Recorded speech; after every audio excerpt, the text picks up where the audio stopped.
السلام عليكم ورحمة الله وبركاته. كل من يتابع وكل من يشاهد، تكملة لفيديوهاتي السابقة،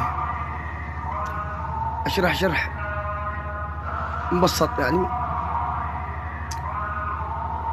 بشأن غرماء السفهاء هذو الروافض الشيعة، الطرق والأساليب المبتذلة بسبب التحرش اللي يتحرشني بأمه وتحرشني بكمية أخلاق من خلف الكواليس، مش تحرش مباشر، لا. لو 3 سنين وهو يتابعني ويراقبني، وزاد طبق نظام منظومة ترقب ومراقبة وهاكر واختراق للهاتف وتفعيل منظومة كادر بشري بالتعاون مع أبو هاشم الضحياني بعلمه وأبو علي الكحلاني. صلاتي على النبي.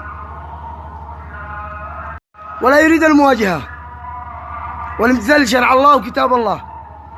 هذه يقولون لهم مسيرة قرآنية، مسيرة العهر، واحنا اتباع سيدنا محمد عليه الصلاة والسلام ما نفعل ما يرضي الله وشرع الله.